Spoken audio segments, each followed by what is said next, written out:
Sindhudurg academy engineer doctor होण्याचा राजमार्ग। 10वी नंतर स्टेट बोर्डसह JEE, नीट, MH, CET, नाटासाठी इंटिग्रेटेड बॅच सुरू। हैदराबाद, चेन्नई, मुंबई, कोटा येथील तज्ञ प्राध्यापकांचे मार्गदर्शन। डिजिटल स्मार्ट बोर्डसह AC क्लासरूम। 6 वर्षांची यशस्वी परंपरा। आमच्या संस्थेतील 82 विद्यार्थ्यांना मेडिकल तर 134 विद्यार्थ्यांना इंजिनिअरिंगला प्रवेश। पत्ता इंद्रायणी शिक्षण प्रसारक मंडळ संचलित Pushpasen Sawant science junior college, वाडी उमरमळा, मुंबई गोवा महामार्ग, ओरोस। संपर्क 91 58 78 83 45 87 88 10 18 53। ज्या आता त्या जिल्ह्या आमदाराला काय बोलायचं हे मला समजत नाही खरं म्हणजे। हे काल मी एका तुमच्याच प्रसिद्धी माध्यमातून पाहिलं की ते हिट अँड रनच्या केसमध्ये त्यांनी आदरणीय पवार साहेबांच्या संबंध जोडायला गेला। हे सर्व करताना त्याने आपल्या वडिलांना विचारायला पाहिजे की एवढ्या मोठ्या माणसापर्यंत मी पोचू का। कारण या आमदाराला स्वतःच्या वडिलांच्या प्रचारासाठी या जिल्ह्यामध्ये त्याचे राजकीय पितामह जे त्याने स्वतः कबूल केलेले आहेत की माझे राजकीय पितामह देवेंद्रजी फडणवीस, त्यांना या जिल्ह्यात आणता आलं नाही। भारतीय जनता पक्षाचा एकही नेता या भागामध्ये आणता आला नाही। त्याने या नको त्या वल्गना करू नये।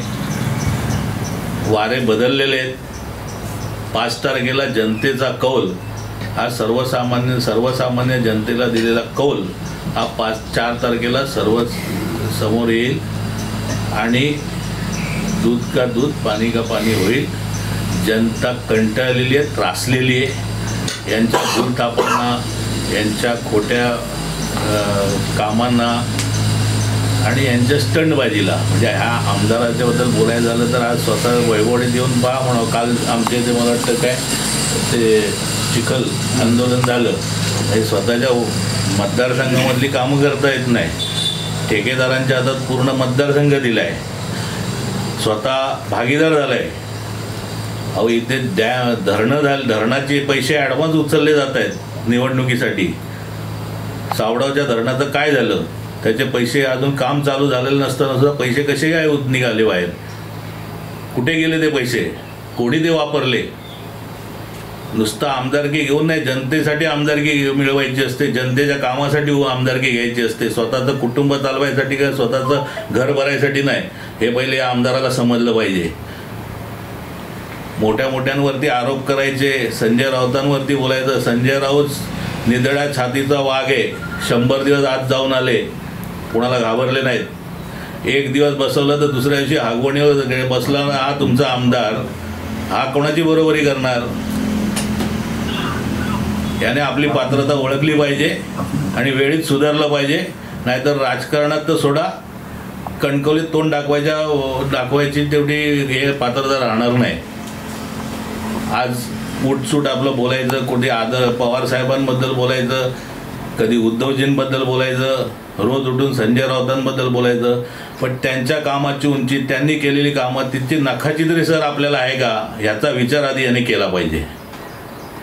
स्वतःच्या वडिलांच्या प्रचारासाठी या मतदारसंघ सोडून जिल्ह्यात काम करू शकला नाही,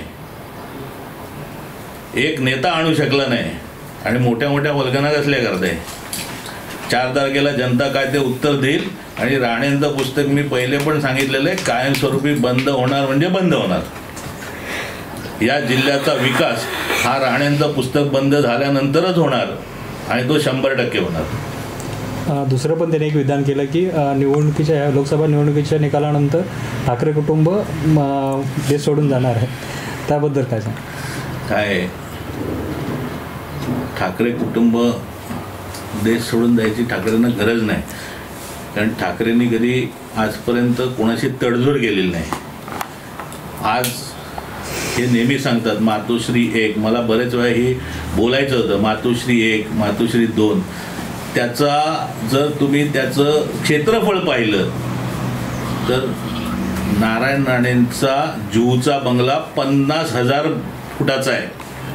म्हणजे ज्या मातोश्रीच्या आशीर्वादाने त्यांच्या पाया पडून तुम्ही मोठे झालात तर तुमचं घर जुहूच्या चौपाटीवर 50,000 फूट आणि मातोश्री 5,000 फूट कुठेतरी बरोबरी होते का? कोणाबद्दल बोलायचं? हा, मी कधी कोणाच्या घरापर्यंत जात नाही, पण तुमची जी भाषा आहे ना त्याच्यामुळे आम्हाला तुम्ही बोलायला लावता. आधी स्वतः काय केलं ते पहा. उद्धव साहेबांवर बोलायच्या आधी उद्धव साहेब आजही त्या मातोश्री होतात. त्या एका मातोश्रीमध्ये त्यांचे 3 भावांचे एक फ्लोअर आहेत आणि खालती कार्यकर्त्यांसाठी ठेवलेले आहे. 50,000 फुटाच्या घरात उद्धव साहेब राहत नाहीत, तुम्ही राहताय. तुम्ही त्यांच्या जीवावर मोठे झालात, पण आज तुम्ही 50,000 फुटाच्या घरात राहताय. हे पैसे कुठून आणले ते पहिले लोकांना सांगा. तुमचे वडील पिऊन होते इन्कम टॅक्समध्ये, कुठून आला पैसा ते आधी लोकांना सांगा आणि मग दुसऱ्यांकडे बोट दाखवा. उद्धव साहेबांची बरोबरी करायची तुमची पात्रता नाही आणि तुम्ही तिथपर्यंत कोणी पोचू पण शकत नाही. तुमचा राजकीय अस्त झालेला आहे. ही काय शेवटची धडपड तुमची चालली आहे ती 4 तारखेपर्यंत करा आणि त्याच्यानंतर गाशा गुंडाळून कुठे जायचं तुम्हीच जा. आणि तुमचे पार्टनर आधीच पळालेले आहेत. अविघ्नाचा तुमचा जो पार्टनर आहे अगरवाल तो आधीच पळालेला आहे बाहेर. त्याच्याकडनं काय तुमचे हिशोब असतील पडद्यामागचे ते करायचे असतील तर तुम्हीच बाहेर जा. म्हणजे इथला सिंधुदुर्गाचा जिल्हा तरी शांत होईल आणि सगळे एकदम सुखा समाधानाने राहतील. ताज्या अपडेट्स आणि ताज्या बातम्यांसाठी आजच सबस्क्राईब करा आपला Sindhudurg digital news channel. Like करा, शेअर करा, कमेंट करा आणि महत्त्वाचं म्हणजे बेल आयकॉनला क्लिक करायला विसरू नका.